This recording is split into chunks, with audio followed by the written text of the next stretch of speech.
everyone, this is Kasia Bosne, and in today's interview I have a pleasure to speak to Dr. Eben Alexander, international best-selling author of the most amazing book, Proof of Heaven, and his second book, Map to Heaven.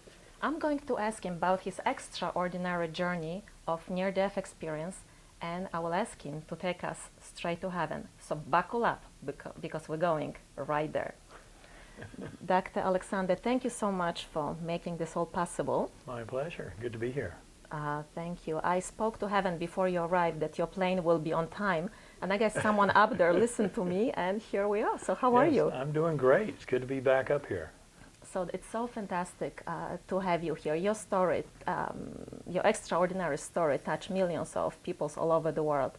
Can you take me back to those days, to this day that changed everything for you, to people who don't know you, who never heard your story? Can you share it? Yeah, I think it's important to point out I had spent more than 20 years in academic neurosurgery, 15 years Harvard Medical School, thought I had a good idea of how brain-mind consciousness worked.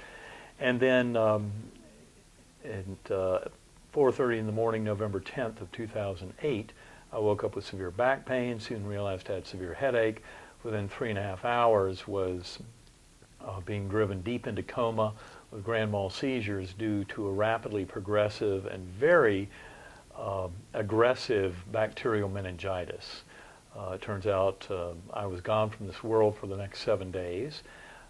And in fact, all of that training before my coma would have told me that with my illness, especially with the destruction of my neocortex, which my doctors witnessed very well through the neurologic exams, through my scans, they realized that my neocortex, the human part of the brain, was being devastated by this bacterial meningitis.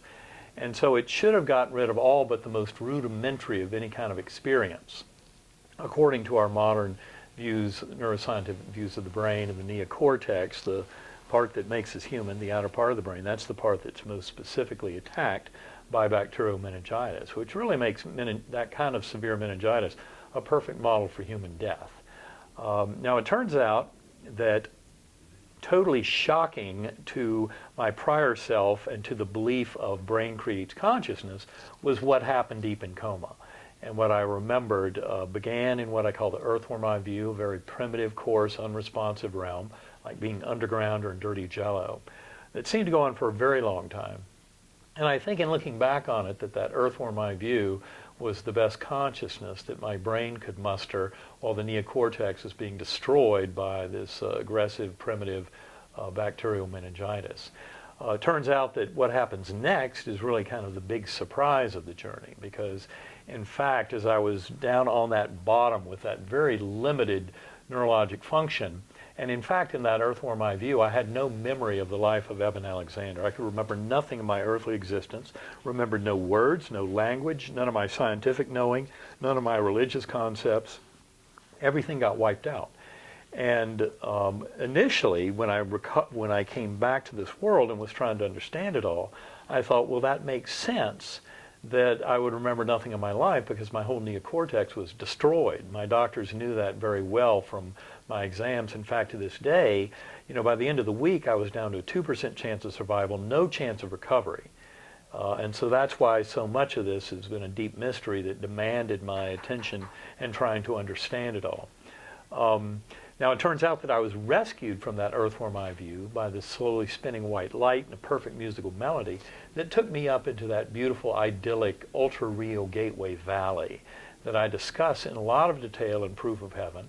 And in that valley were many Earth-like features, beautiful flowers, waterfalls, pools of water, butterflies, beautiful girl on butterfly wing, many souls dancing below us, but also some unearthly features like up above, these swooping orbs of pure spiritual beings that emanated incredible chants and hymns and anthems.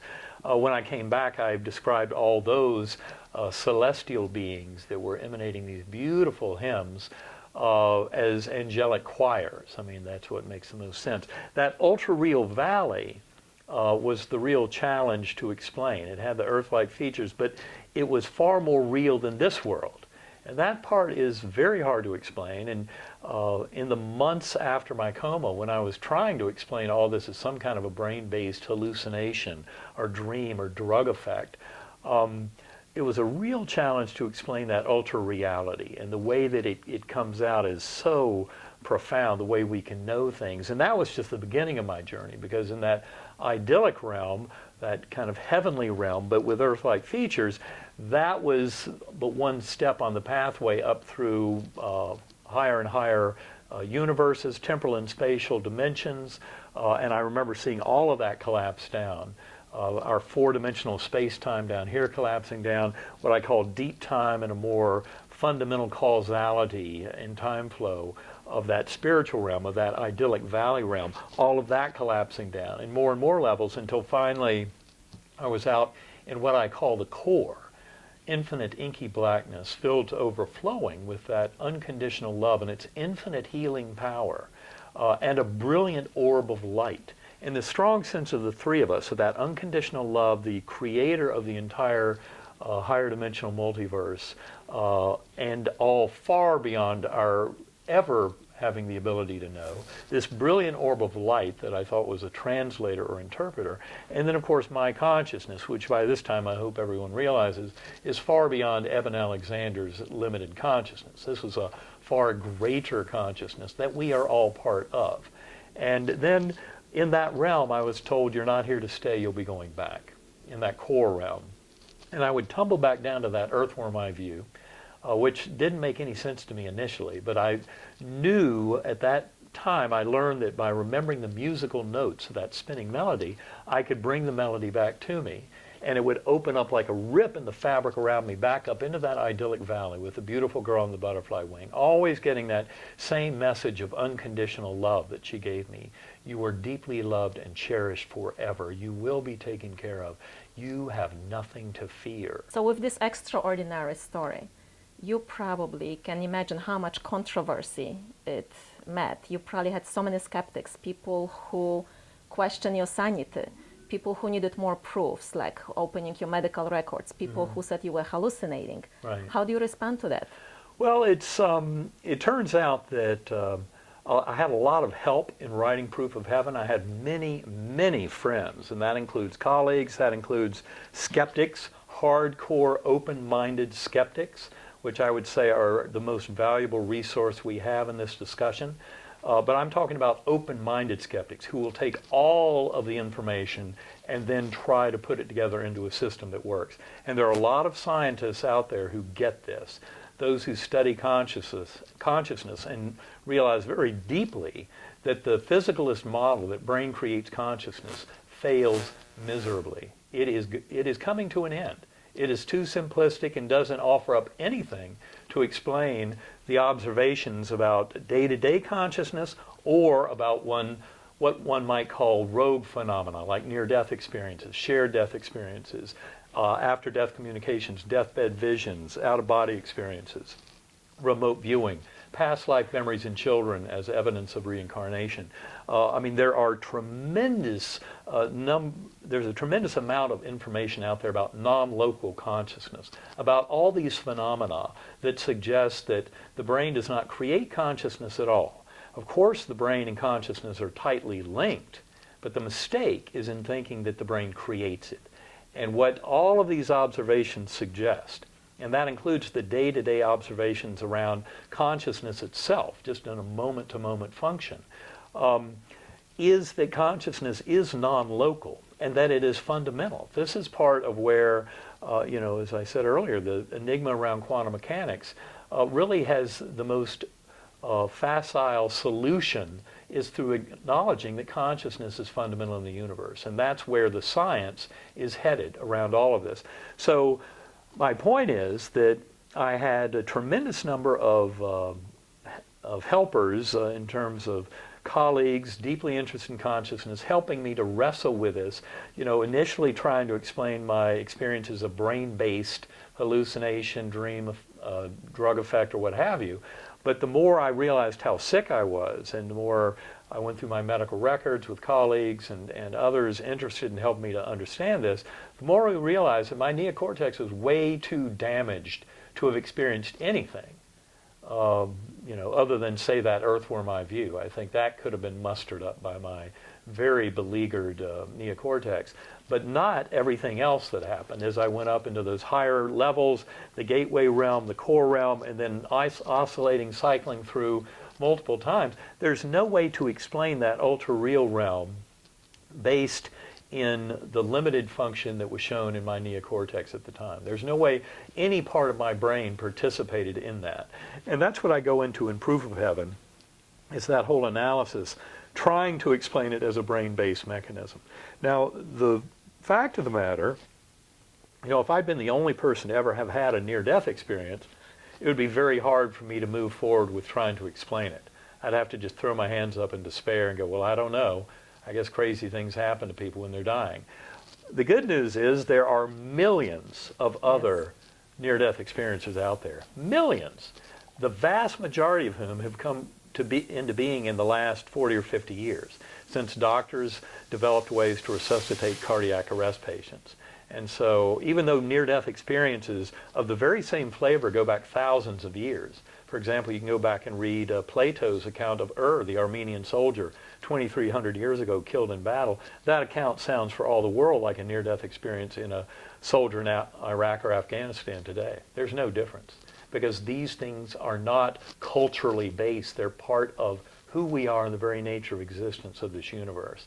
And that's why the most shocking thing are the similarities between these stories. When you go back thousands of years, the writings of religious mystics and prophets, the writings in the Quran, in the Bible, of journeyers who have been on the same journey, you find so many similarities. It cannot be conspiracy. It is not before my coma, I was tempted to think it was conspiracy, but I didn't even bother to take the time to read near-death literature before my coma, because I believe the brain creates consciousness, so why would I waste the time? Of course. And why would I spend any time reading about the rich scientific literature on reincarnation?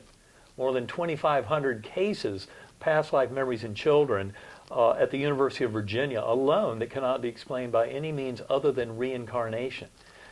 Did I spend time reading that? No, because I knew it was impossible. Well, when you actually, stick to your story.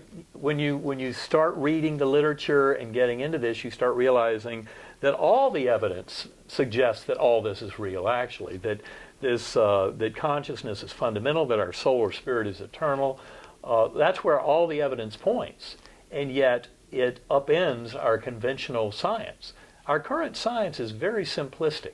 Materialist science, that reductive materialism, really offers nothing at all about the nature of consciousness. In fact, that science tries to say there's no such thing as consciousness, that it's simply an illusion, that none of us have free will or consciousness, so you can forget about it. Projection. And the reason they think that is they think that it's all just the whirling of subatomic particles, atoms, molecules in the brain that are all following natural laws, so they give us an illusion of consciousness. Well, that's what I believed before my coma. I now know that's absolutely false. That in fact consciousness, soul, spirit is fundamental in this universe, that when our brain and body die, it's actually a liberation, so that our conscious awareness gets to a much higher, more knowing level, just as near-death experiences have been telling us for thousands of years. And yet that, that is something that our modern scientific viewpoint is just now beginning to realize it needs to address. And for those out there who think that, that saying that the brain,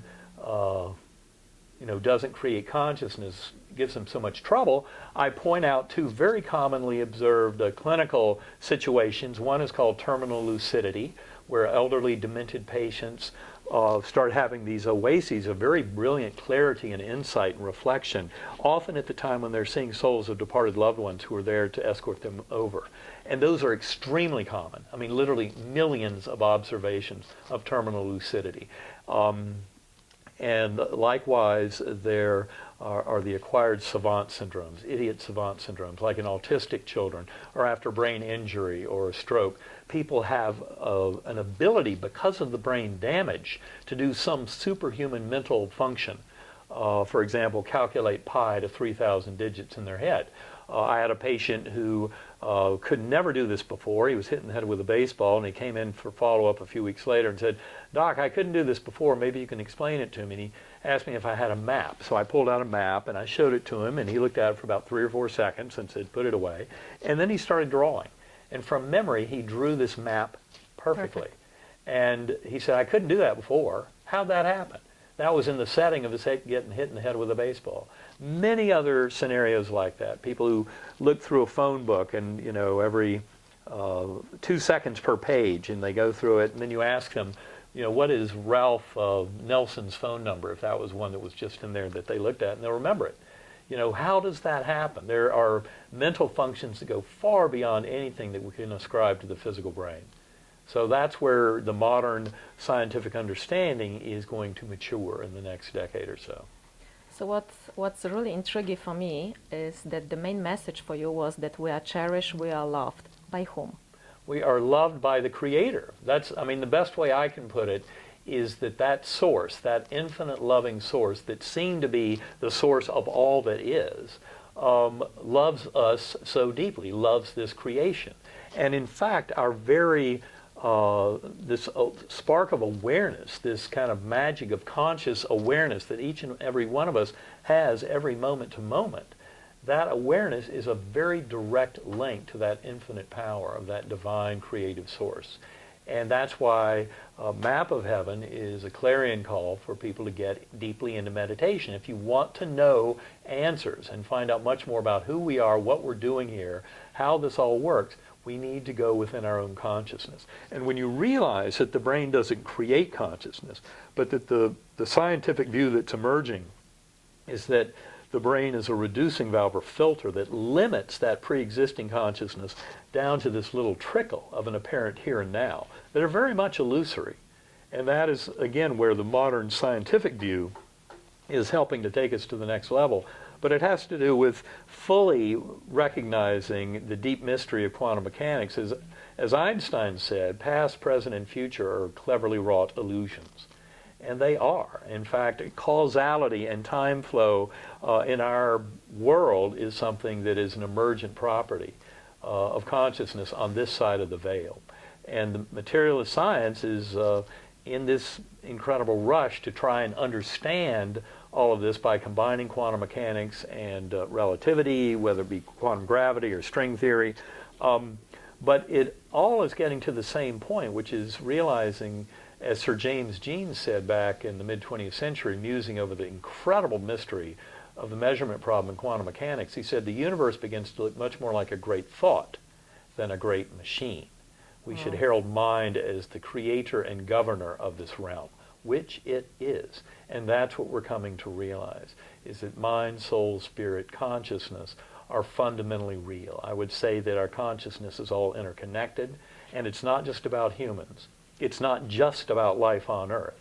This is much, much bigger than that. And we're becoming part of that much bigger package in our awakening and understanding.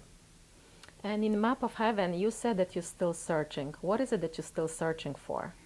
Well, I know that I will never, in this lifetime or in many, many additional lifetimes, have the answers to everything. Human brain and mind can never understand everything. That's why a big piece of the advice I give to the scientific community in Proof of Heaven is do not mention theory of everything as if you have one, because it'll be a guaranteed ticket to embarrassment. This is something that was very clear to me on my journey and should be crystal clear to anyone. Obviously, a sentient being can get close to knowing all that it potentially could know, and it will think it's close to knowing all that is knowable. But the mistake is in that incredible hubris of thinking that all that I can know is all that is knowable.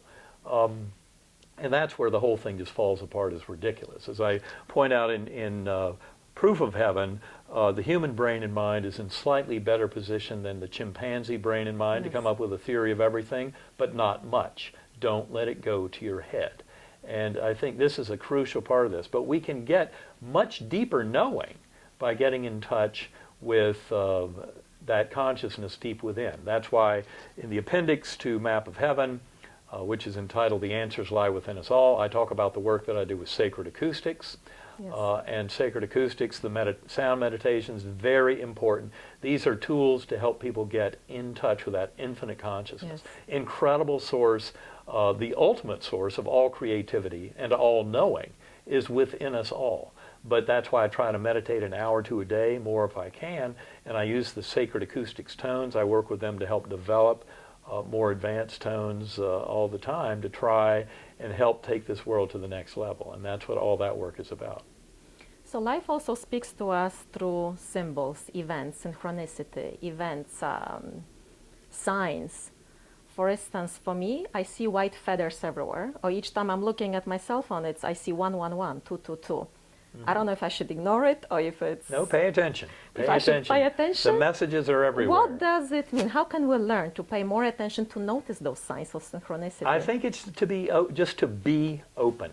You know, show up, pay attention, and keep track of all of this. And basically don't take anything for granted. Just assume that everything has meaning to it. And then step back enough and be open-minded enough and spend that time in meditation and reflection and just letting all of that percolate and simmer.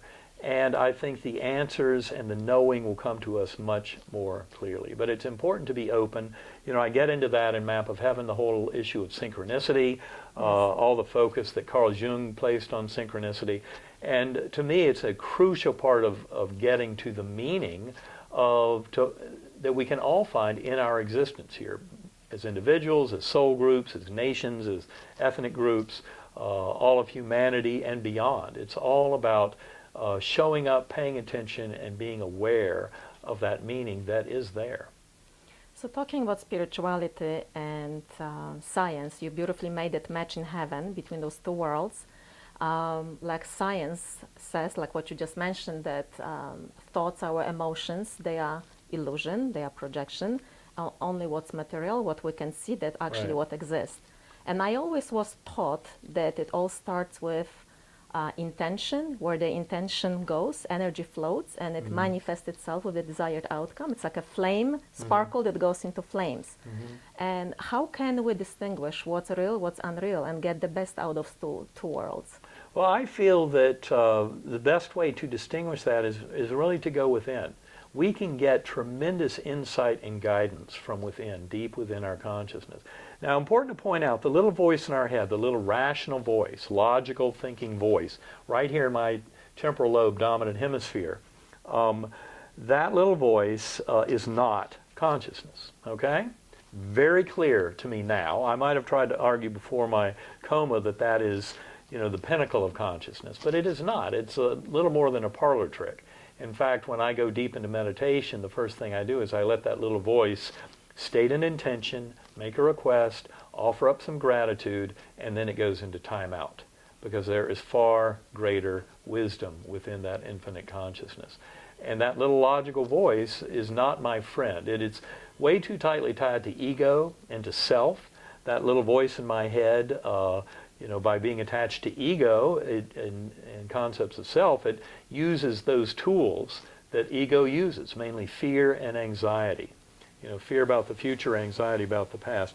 And that's why that little voice in the head is not really your friend in getting to deeper truth and answers. And that's why the meditation is so important. But I feel that to try and get a deeper concept of truth and to know what is real and, you know, how do I separate out what is just imagined versus what is really fundamentally knowing, I can do in those meditative states and get to, it's really also appreciating the power of love, of that unconditional love. And of course that phrase gets thrown around a lot. And in that sense, like any other words, it loses its meaning. And it's important to understand that unconditional love has infinite power to heal. And that's how we can all use exactly that power.